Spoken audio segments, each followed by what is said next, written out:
ஆண்டவராகிய இயேசு கிறிஸ்துவின் நாமத்திற்கு மகிமை உண்டாவதாக. இந்த நல்ல நாளிலே உங்கள் யாவரையும் நான் வாழ்த்துகிறேன்.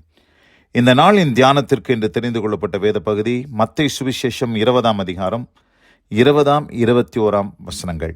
Matthew chapter 20 verses 20 and 21. அப்பொழுது செபுதேயுவின் குமாரருடைய தாய் தன் குமாரரோடு கூட அவரிடத்தில் வந்து அவரை பணிந்து கொண்டு, உம்மிடத்தில் ஒரு விண்ணப்பம் பண்ண வேண்டும் என்றாள். அவர் அவளை நோக்கி, உனக்கு என்ன வேண்டும் என்று கேட்டார்.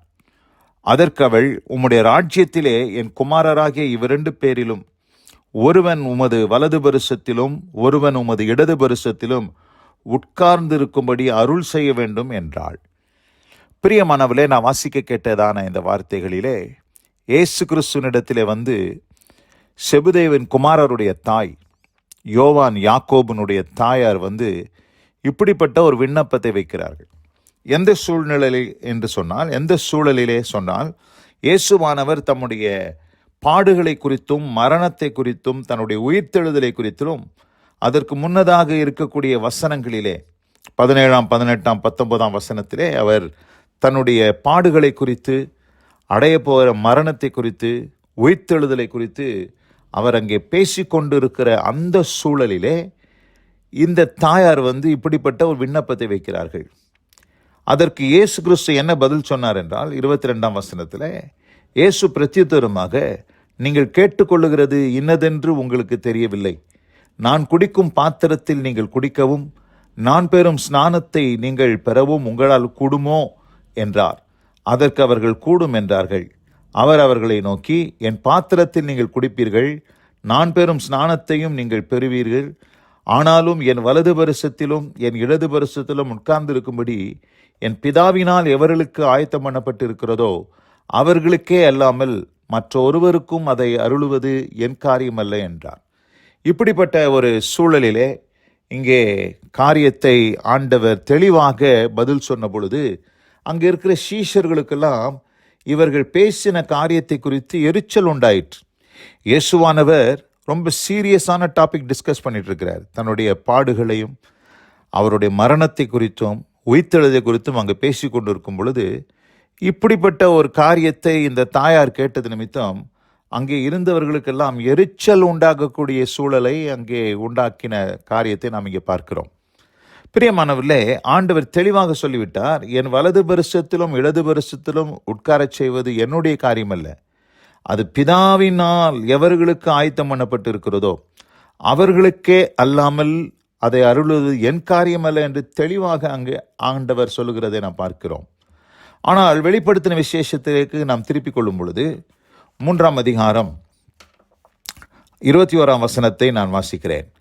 நான் ஜெயங்கொண்டு பிதாவினுடைய சிங்காசனத்திலே அவரோட கூட உட்கார்ந்தது போல ஜெயங்கொள்ளுகிறவன் எவனோ அவனும் என்னுடைய சிங்காசனத்தில் என்னோட கூட உட்காரும்படி அருள் செய்வேன் என்று இங்கே சொல்கிறார். அந்த இடத்துல ஆண்டவர் சொல்லுகிற காரியம், பிதாவினால் எவர்களுக்கு அது ஆயத்தமாக்கப்பட்டதோ அவர்களுக்கு தான் அது அருளப்படும் என்று. ஆனால் இங்கே வெளிப்படுத்தின விசேஷத்தில் இயேசு கிறிஸ்துடைய உயிர்த்தெழுதலுக்கு பின்னதாக, பரத்துக்கு எழுந்தருளி போனதற்கு பின்னதாக பிதாவானவர் ஆயத்தம் பண்ணி வைத்திருக்கிற அந்த காரியத்தை இயேசுவானவர் அறிந்து கொண்டு இங்கே சொல்கிறார். என்ன சொல்கிறார்? ஜெயங்கொள்ளுகிறவன் எவனோ, ஜெயங்கொண்டு நான் ஜெயங்கொண்டு என் பிதாவினுடைய சிங்காசனத்தில் அவரோடு கூட உட்கார்ந்தது போல என்னை போலவே ஜெயங்கொள்ளுகிறவன் எவனோ அவனும் என்னுடைய சிங்காசனத்திலே என்னோட கூட உட்காரும்படி அருள் செய்வன் என்று தெளிவாக இங்கே சொல்கிறதை பார்க்கிறோம். பிரியமானவர்களே, இது யாருக்கு சொல்லப்பட்ட வார்த்தைகள் என்று சொன்னால், லவோதோக்கியா சபை.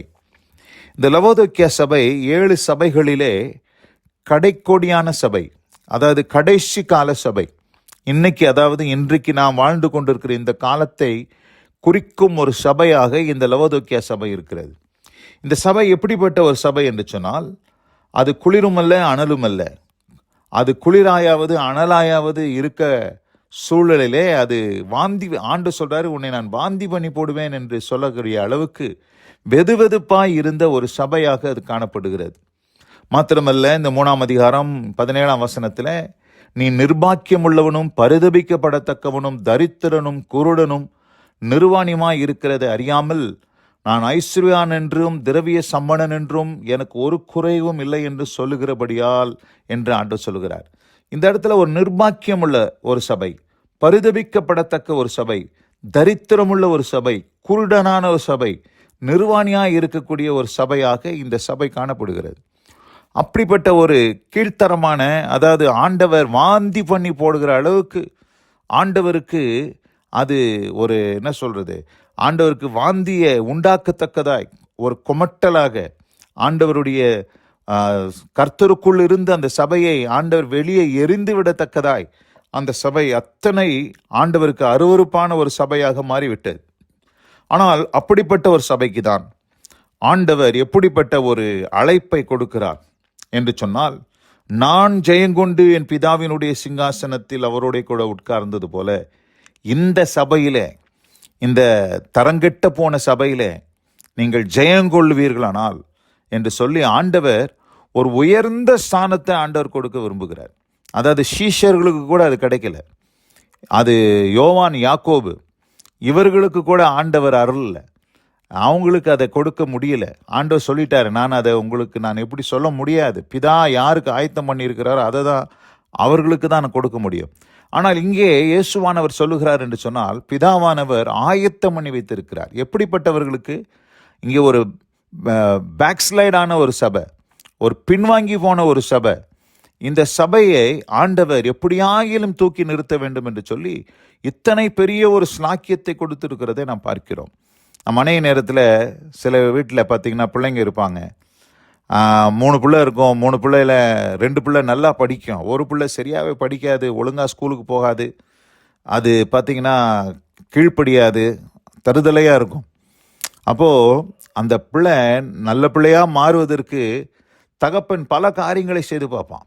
அதில் ஒரு காரியம் என்னென்னா, நீ நல்லா படிச்சினா, நீ ஒழுக்கமாக இருந்தினா, உனக்கு நான் இப்படிப்பட்ட ஒரு பொருளை வாங்கி தருவேன், உனக்கு ஒரு சைக்கிள் வாங்கி தருவேன், உனக்கு ஒரு பைக் வாங்கி தருவேன் என்று சொல்லி ஒரு மற்ற 2 பிள்ளைகளுக்கு இல்லாத ஒரு பெரிய ஸ்லாக்கியத்தை அந்த தகப்பன் அந்த பிள்ளைக்கு கொடுப்பான். ஏன்னா அப்படியாச்சும் அவன் மனம் திரும்பி வருவானா, அப்படியாகிலும் அவன் தேருவானா அப்படின்னு சொல்லி அந்த தகப்பனுக்கு ஒரு ஆர்வம்.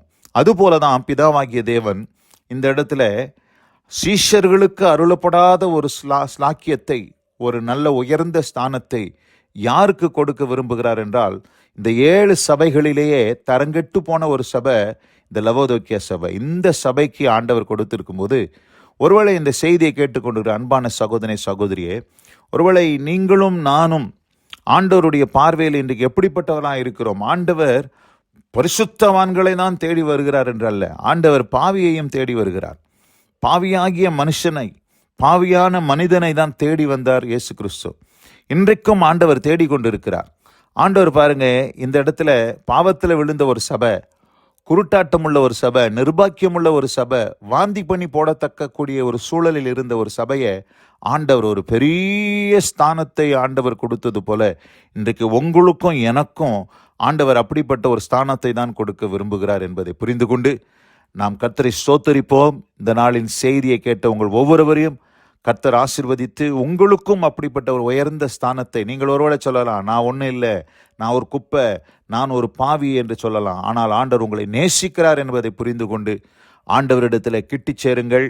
ஆண்டவர் உங்களுக்கு ஒரு உயர்ந்த ஸ்தானத்தை கொடுக்க தேவன் போதுமானவராக இருக்கிறார். அந்த வார்த்தைகளை கேட்ட ஒவ்வொருவரையும் கர்த்தர் தாமே ஆசீர்வதித்து காப்பாராக. God bless you all. ஆமேன், ஆமேன். நாம் ஜெபிப்போம். எங்கள் அதிகமாய் நேசிக்கிறதான எங்கள் அன்பின் பரலோக பிதாவே, நாங்கள் தியானிக்க கேட்ட இந்த வார்த்தையின்படி ஆண்டவரே, செபுதேயின் குமாரன் யாக்கோபும் யோவானும் கேட்ட அந்த ஸ்தானம் அவர்களுக்கு கிடைக்கவில்லை. ஆனால் பின்வாங்கி போன ஒரு சபை, ஆண்டவருடைய வாயிலிருந்து வாந்தி பண்ணி போடக்கூடிய ஒரு அளவிலே இருந்த ஒரு சபைக்கு ஆண்டவர் ஒரு உயர்ந்த ஸ்தானத்தை கொடுத்து ஒரு அழைப்பை கொடுத்தார், ஜெயங்கொள்ளுகிறவன் எவனோ என்று சொல்லி. அதுபோல இன்றைக்கு அருமையான இந்த வார்த்தைகளை கேட்ட தம்முடைய பிள்ளைகளுக்கும் நீர் அப்படிப்பட்ட ஒரு அழைப்பை கொடுத்து ஒரு உயர்ந்த ஸ்தானத்தை நீர் கொடுக்கிறபடியால் நன்றியோடு கூட நாங்கள் உம்மை ஸ்தோத்திரிக்கிறோம். ஆசீர்வதியும். வசனம் கேட்ட பிள்ளைகள் ஒவ்வொருத்தர் மேலும் உம்முடைய கிருபை சம்பூர்ணமாக இருக்கட்டும். கிருபையின் கரத்தில் தாழ்த்துகிறேன், இயேசு கிறிஸ்துவின் நாமத்தில் பிதாவே. ஆமேன், ஆமேன்.